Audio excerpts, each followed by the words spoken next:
Don't forget to like and subscribe to stay up to date and help the channel grow. We really appreciate you spending some time with us today. And now, on with the show.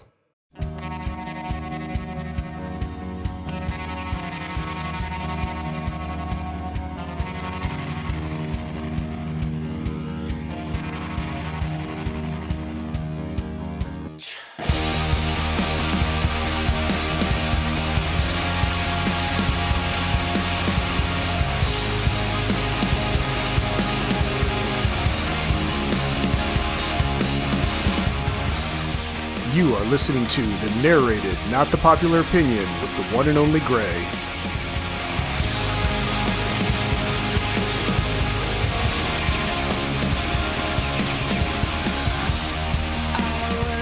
Greetings, opinion nerds. It is I, the one they call Gray, and today in the Gray area, we're going back to the future with Season 3 of Star Trek Picard, coming up right now.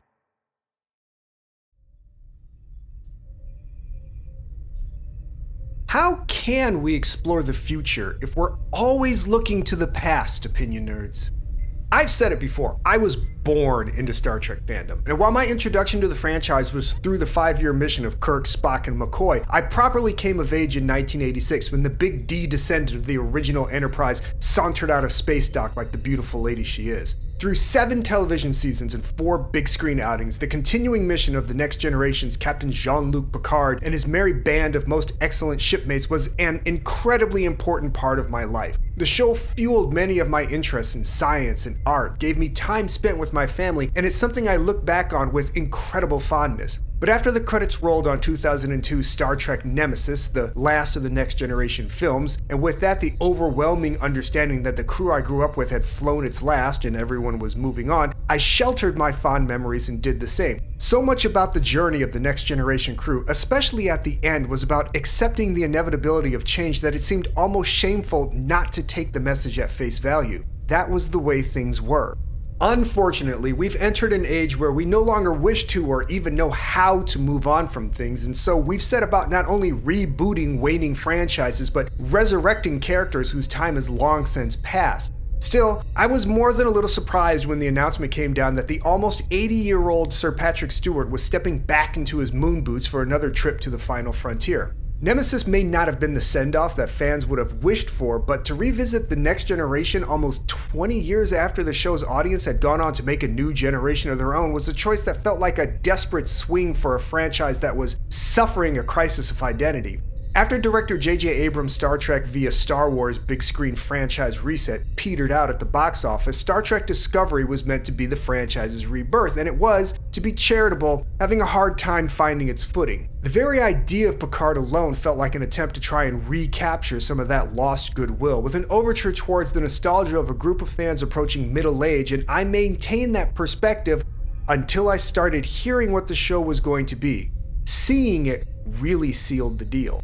In defiance of my cynicism, the first season of Picard wasn't just a nostalgia circuit event. Far from an attempt to resurrect the past, the show was set in a solidly changed future for both the characters and the world they existed in, with a true feeling of time past, lives changed, and a sense of unfinished business that was relatable. I distinctly remember feeling that Picard was a Star Trek show that was made specifically for an adult audience, an experience very different from the typical family-friendly approach it always had. But that was okay. More than anything, I understood that Picard wasn't really a part of Star Trek in the sense that it was meant to be an extension of the Next Generation's specific narrative approach. It was a show that existed within the Star Trek universe, but not one that was the continuing voyages of anything but a character long after they had set their ship to dock for the last time. While there were aspects of the production that didn't wow me, I never got on board with some of the frankly over-the-top criticisms that, boiled down to their essence, were just complaints that the show wasn't the Next Generation 2.0, bloated with cameos and callbacks and the frankly ridiculous image of the aged Picard still running around trying to play action hero. I didn't love Picard, and it was a bit of a chore to get through, even granted that my viewing was an entirely half-hearted and superficial one, but that wasn't the fault of the idea as much as the specific execution. I appreciated what it was and what it was doing, taking the hero of so many youths and making them watch him face that legacy as adults reaching a point in their own lives to have left enough regret and failure on the road behind them to appreciate the show's themes and its message that it's never too late to make amends and forgive yourself. I thought it was brave, and when I was done, I was satisfied with what it was. The character had reached a point where he had settled the affairs of his past and had literally been changed in a deeply profound way. Like a one-off extended universe novel, it was a thing that didn't need following up, and frankly, it had taken the character so far in a new direction I didn't see how it could have been. I felt the worst decision they could have possibly made was to try to turn it into some sort of ongoing series. And then they announced a second season. And then I found out what was going on in that second season, and I immediately lost interest. Season 1 ended with some fairly profound changes to the status quo in the character's life, something that would have been difficult to follow up on, but didn't really need to be followed up on, as the mystery of what lay ahead for the character was the most compelling element of settling the business he left behind. Picard Season 2 included two elements that I felt were going to be an issue for me. First, they were bringing back the Borg, the cybernetic boogeyman of the Next Generation timeline that had been well and truly defanged and beaten bloody by the end of Star Trek Voyager, and would feature the second resurrection of the Borg Queen, the disturbingly sexy embodiment of their collective consciousness who has become simultaneously the most interesting and worst thing about the idea since its big screen update in Star Trek First Contact that both gave the Borg a character to focus on and stripped it of its most compelling element in its terrifying characterlessness. Second, the show was going to take place in the past, otherwise known as our modern now, something shows like this tend to do when they need to save money, as they require fewer sets to be built, fewer visual effects to realize, and can wardrobe characters more or less off the rack. This told me two things about what was happening with Picard behind the scenes. The show was both out of ideas and out of money, which may or may not have been fact, but at least felt true.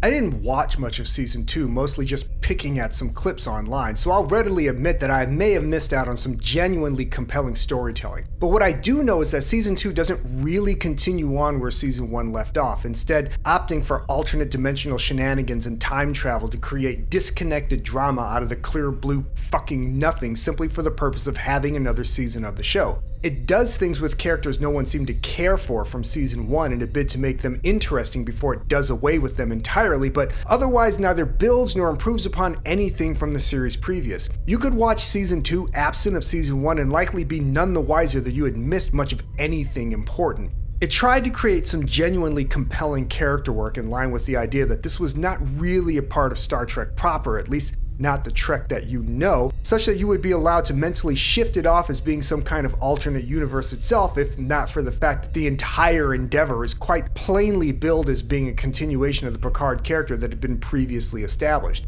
It was a series of retcons wrapped up in a predestination device that critics loved and audiences most certainly did not. Where that disconnect lay is a matter for intellectual spelunking best saved for the people who give a shit about those kinds of things. If you had asked anyone what they wanted from a third season of Picard, I would bet you that most of them would have said something along the lines of wanting a full-on reunion of the Next Generation cast. And if one of those people had been Terry Matalas, it wouldn't have just been an answer, it would have been prophecy. Matalas took over showrunning duties for the third season and apparently went about turning the show into exactly what I was afraid it was going to be from the start, a Next Generation reunion special. The choice not to include more of the next-gen cast in the previous seasons was apparently a conscious one so that Picard could stand on its own as a show, and no matter what the reality of it might be, the choice to bring back the old gang feels like a tacit admission that they couldn't figure out how to make a show about Picard work without them. Which is weird because, like I said, they actually kind of did. They just couldn't make it a Star Trek show, which, again, they arguably weren't trying to do. As of this writing, only one episode of the third season, by all accounts what is to be the last season, has been released, though some sneaky bastards online have managed to get a gander at the whole gaggle of givings. The word that's come down from those said sneaky sneaks is that the third season of Picard is good. Some say it's very good. Some say it's the best Star Trek has been in the last 20 years. Some say it's exactly what the show should have been from the start, and it's this last part that concerns me from a sort of detached intellectual perspective. I watched the first episode and I liked it. The majority of it is Picard and Jonathan Frakes' Captain Riker going around and doing stuff, and it's fun to watch the two of them. They have a great chemistry and are more fun to watch playing old friends and equals than they were as commander and subordinate. My problem is I can't tell if I like the episode because the work done is actually good, or if it's just because of the emotional reaction I get watching the two of them together, as even I'm not immune to nostalgia. The problem with nostalgia is that it masks reality behind a haze of emotional memory made of methane, because how we remember the past is mostly bullshit. Half of the stuff we remember, we don't remember correctly, and the stuff we don't, we fabricate to fill in the gaps in support of whatever feelings we want the overall memory to have. It's not a little bit ironic that many of the critics praising Picard 2.0 for its feel of a return to form have been quick to point out where other franchises succumbed to nostalgia baiting their audience, primarily Star Wars. Still, credit where credit is due, many of their base criticisms of New Trek come from an opinion that it hasn't properly represented the brand identity as they understand it. It isn't about bringing back characters or giving them constant references to past things as much as it is representing the forward-looking, optimistic attitude of Trek without feeling the need to pander to a specific ideological perspective. Star Trek was always progressive, but it was never radical, and while some might feel that led to a lot of missed opportunities, it also arguably helped keep the franchise alive by not creating a space where people didn't feel they had a seat at the long table. Some of what New Trek has done in the pursuit of a genuine effort to be progressive in the modern sense of the term can be seen as aggressive to the point of being alienating. There's a reason fantasy fiction often uses metaphor and allegory to share whatever it wants to share. It might seem cowardly to some, but you cannot underestimate just how much people dislike the feeling of being preached to.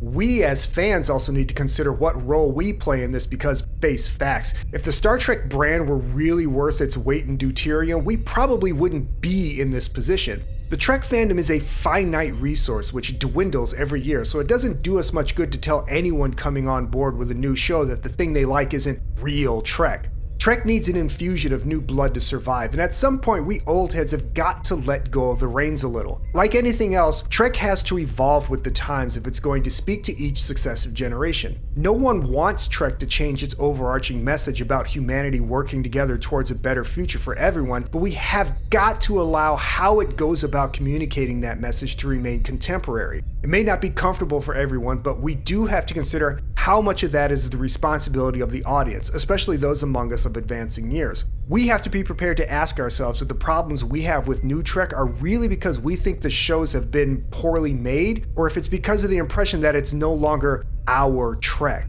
And now that we've been seemingly given the gift of one final, proper goodbye to our old friends, it might be time to consider stepping aside and allowing Trek to be for someone else. No matter what the reaction, Season 3 of Picard will probably be the last time we see all of these characters together. It may in fact be the last time we see any of them, and with this upcoming season of Discovery also being its last and no movies in development, Star Trek will become the sole domain of Anson Mount's Captain Pike and the crew of Strange New Worlds, almost bringing the franchise full circle to where it began. What that's going to mean for the future of a franchise that was always about looking forward is anybody's guess. Generations seem to follow the same arc, and while you'd think some of us Gen Xers would have learned enough from our boomer parents' mid-80s doo-wop and malt shock revival phase that trying to relive the past makes you look like an idiot, we just don't seem to be able to escape our own inevitable character arc. Everything was not better when we were kids, and that includes movies and television shows we remember more emotionally than intellectually. The people who make Trek will keep seeking out new life for the franchise, and that will eventually leave fans of any generation with a choice. You can either choose to be part of the next 5-year mission, or you can mark a series finale as your port of call. And the worst thing you can do is stay on board as dead weight dragging the ship down. All good things must eventually end, and that can be either spiritually or literally. Perhaps one day the time will come when Trek itself realizes it's gone as far as it can go. Who knows? One of the most important messages that Trek has ever tried to share is that life is beautiful because it is finite. We've been using every piece of tech and trick of the trade we can think of to keep the old ship flying, but eventually all journeys have to come to an end. That's what makes the journey so meaningful. There are always going to be more facets of the human experience to explore, but with the need to maintain its specific course through it all, we have to be prepared to face the fact that Star Trek may no longer be the right vehicle to take us there. Picard Season 3 may be meant as a loving send-off to the next generation crew, but it also may be the perfect place for some of us to say goodbye to Star Trek as a whole. When we close one door, another one whooshes open, and if you're bold enough to go through, there may be a wondrous undiscovered country on the other side. This has been the Narrated, Not the Popular Opinion. As always, I have been Gray, and if you like what you heard, you can leave a tip at our Ko-Fi page at ko-fi.com/notthepopularopinion. You can follow us on Twitter at @only_Gray, and don't forget our main page at notthepopularopinion.wordpress.com, where you'll find more great articles just like this. Thanks again for listening, and remember, if you're as good to others as you are to yourself, we might just make it through this mess. See ya.